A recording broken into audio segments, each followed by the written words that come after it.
जो उधार लेकर भी सीना ठोक कर खड़ा हो जाए उसे ये समझाना पड़ता है कि कर्ज दया नहीं होता और सब्र को कमजोरी समझने की कीमत चुकानी पड़ती है। आज की बात कोई साधारण खबर नहीं है। आज की बात सीधी भारत की जेब, भारत के भरोसे और भारत के आत्मसम्मान से जुड़ी है। 14,717 करोड़, यही वो रकम है जिसे भारत ने बांग्लादेश से तुरंत लौटाने को कहा है। और इस बार बात सिर्फ याद दिलाने तक सीमित नहीं है, बल्कि साफ चेतावनी दी जा चुकी है।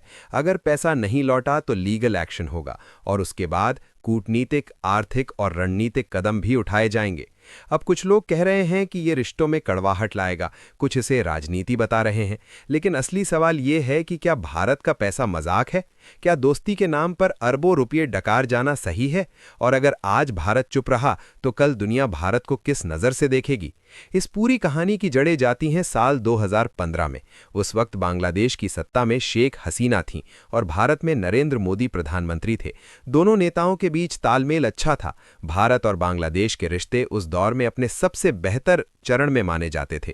सीमा विवाद सुलझ रहे थे, अवैध घुसपैठ पर बातचीत हो रही थी, आतंकवाद के खिलाफ सहयोग बढ़ रहा था और व्यापारिक रिश्ते भी मजबूत हो रहे थे। इसी माहौल में बांग्लादेश ने भारत से आर्थिक मदद की गुहार लगाई। तर्क साफ था, देश का आंतरिक विकास करना है, रेलवे नेटवर्क मजबूत करना है, नई सड़कें बनानी है, पावर सेक्टर में निवेश चाहिए, ट्रांसपोर्ट सिस्टम को आधुनिक बनाना है और इसके लिए बड़े पैमाने पर फंडिंग की जरूरत थी। भारत ने इस मांग को सिर्फ एक आर्थिक प्रस्ताव नहीं, बल्कि पड़ोसी और दोस्त की जरूरत समझा। और यहीं से शुरू हुआ वो फैसला जिसे आज कई लोग भारत की सबसे बड़ी दरियादिली और कुछ लोग सबसे बड़ी रणनीतिक चूक मान रहे हैं। भारत सरकार ने बांग्लादेश को करीब $5 बिलियन का लोन मंजूर किया। अब ध्यान दीजिए, 5 बिलियन भारतीय रुपये में ये रकम करीब 18,000 करोड़ से ज्यादा बैठती है। और सबसे चौंकाने वाली बात ये कि ये लोन सिर्फ 1% सालाना ब्याज पर दिया गया, यानी नाम मात्र का ब्याज। आज के समय में जब वर्ल्ड बैंक और IMF भी इतनी नरमी नहीं दिखाते, तब भारत ने दिल खोलकर मदद की। शर्तें भी बेहद आसान थी, कोई जमीन गिरवी नहीं, कोई बंदरगाह की मांग नहीं, कोई सैन्य या रणनीतिक संपत्ति की शर्त नहीं। 20 साल में धीरे धीरे पैसा लौटाना था। भारत ने यह मानकर चल लिया कि भरोसे का रिश्ता है, भुगतान समय पर होगा। तय किया गया कि ये रकम किश्तों में दी जाएगी। पहली किश्त 2016 में जारी हुई, $2 बिलियन, दूसरी किश्त 2019 में $500 मिलियन और तीसरी किश्त 2024 में $500 मिलियन। यानी 2016 से लेकर 2024 तक भारत ने चरणबद्ध तरीके से बांग्लादेश को अरबों डॉलर सौंपे। अब यहां तक कहानी सुनकर लगेगा कि सब कुछ व्यवस्थित है, लेकिन असली मोड़ आता है इसके बाद। जब तक शेख हसीना सत्ता में रहीं, तब तक भी बांग्लादेश ने लोन चुकाने में कोई खास दिलचस्पी नहीं दिखाई। पूरे कई सालों में जो रकम लौटाई गई वो सिर्फ $376 मिलियन थी, यानी करीब 348 करोड़ रुपए। इतनी बड़ी रकम के सामने ये भुगतान लगभग नगण्य था। इसके बाद बांग्लादेश में सत्ता परिवर्तन हुआ। भारत को उम्मीद थी कि नई सरकार पुराने समझौतों का सम्मान करेगी, लेकिन हुआ इसका उल्टा। भारत ने पहले शालीनता से संपर्क किया, आधिकारिक लेटर भेजे गए, फिर ईमेल्स गए, फिर रिमाइंडर भेजे गए। पिछले 6 महीनों से भारत लगातार बांग्लादेश को याद दिला रहा है कि लोन की किश्त बकाया है, लेकिन जवाब या तो बिल्कुल नहीं आया या फिर टाल मटोल भरा। यूनुस सरकार का तर्क है कि बांग्लादेश की आर्थिक हालत बेहद खराब है, सरकारी खजाना खाली है, देश आर्थिक संकट से जूझ रहा है, इसलिए अभी भारत को भुगतान करना संभव नहीं है। लेकिन यही वो जगह है जहां पूरी कहानी पर सवालिया निशान खड़े हो जाते हैं। अगर बांग्लादेश के पास पैसे नहीं हैं, तो हाल ही में तुर्की से करोड़ों रुपए के अत्याधुनिक ड्रोन कैसे खरीदे गए? अगर देश की हालत इतनी खराब है, तो रक्षा सौदों के लिए फंड कहां से आया?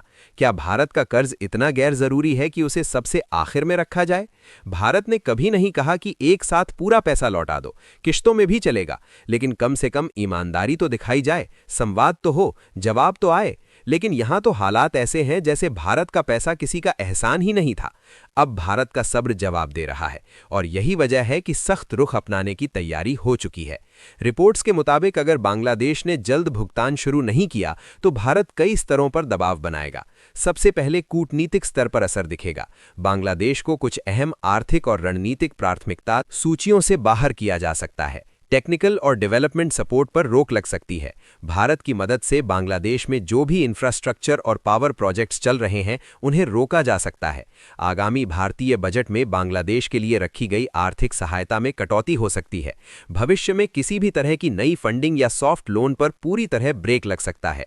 मतलब साफ है, अब दोस्ती की आड़ में फ्री फंडिंग नहीं होगी। यहां पर एक तुलना बार बार सामने आती है, चीन की। चीन लोन देता है लेकिन बदले में गारंटी लेता है, जमीन, बंदरगाह, एयरपोर्ट या फिर लंबी लीव्स। अगर पैसा नहीं लौटाया तो कब्जा तय। श्रीलंका का हम्बनटोटा पोर्ट इसका सबसे बड़ा उदाहरण है। भारत ने ऐसा नहीं किया। भारत ने बिना किसी गारंटी के पैसा दिया, भरोसे पर दिया, और आज यही भरोसा भारत के लिए चुनौती बन गया है। लेकिन क्या भारत को अब भी चुप रहना चाहिए? क्या सिर्फ इसलिए कि बांग्लादेश पड़ोसी है, भारत अपने 14,717 करोड़ छोड़ दे? क्या टैक्स देने वाली जनता से ये कहना सही होगा कि उनका पैसा अब वापस नहीं आएगा? अगर एक आम आदमी बैंक का लोन नहीं चुकाता तो बैंक क्या करता है? नोटिस भेजता है, फिर कोर्ट जाता है, फिर संपत्ति जब्त करता है। तो फिर देशों के मामले में अलग नियम क्यों? ये मामला सिर्फ पैसों का नहीं है, ये मामला अंतर्राष्ट्रीय मंच पर भारत की साख का है। अगर भारत आज सख्ती नहीं दिखाता तो कल कोई और देश भी यही करेगा, और फिर भारत सिर्फ देने वाला देश बनकर रह जाएगा, जिससे कोई डरता नहीं, कोई सम्मान नहीं करता। बांग्लादेश को भी समझना होगा कि भारत कोई दुश्मन नहीं है। भारत वही देश है जिसने बिना शर्त मदद की, और उस मदद की कीमत सिर्फ जिम्मेदारी है, न सूद की मांग, न जुर्माने की धमकी, बस समय पर भुगतान। आज ये मुद्दा 14,717 करोड़ का है, लेकिन असल में ये भरोसे, कूटनीति और राष्ट्रीय सम्मान का सवाल है। तो दोस्तों, यही है भारत और बांग्लादेश के बीच 14,717 करोड़ के लोन को लेकर पूरा मामला, जहां एक तरफ भारत अपने टैक्स पेयर्स का पैसा वापस मांग रहा है, वहीं दूसरी तरफ बांग्लादेश की चुप्पी कई सवाल खड़े कर रही है। अब देखना यह है कि आने वाले दिनों में ये मुद्दा कूटनीतिक समझौते से सुलझेगा या लीगल एक्शन तक पहुंचेगा। आपकी राय इस पर बेहद जरूरी है। क्या भारत को सख्ती दिखानी चाहिए या कूटनीति से काम लेना चाहिए? नीचे कमेंट में अपनी सोच जरूर लिखिए। अगर आपको ऐसे ही करंट अफेयर्स, इंटरनेशनल पॉलिटिक्स, देश हित और एक्सक्लूसिव एनालिसिस वाली वीडियो पसंद है तो चैनल को सब्सक्राइब, वीडियो को लाइक और बेल आइकन को जरूर दबाएं, ताकि कोई भी बड़ी खबर आपसे छूटे नहीं। इस वीडियो को ज्यादा से ज्यादा शेयर करें ताकि सच्चाई हर भारतीय तक पहुंचे। तो चलिए फिर मिलते हैं नेक्स्ट वीडियो में एक और सच्चाई वाली असली खबर के साथ। और हाँ, अगर आपको हमारी वीडियो थोड़ी भी अच्छी लगे तो वीडियो को एक लाइक जरूर करें और हमारे चैनल को सब्सक्राइब करें भाइयों। जय हिंद, जय श्री राम।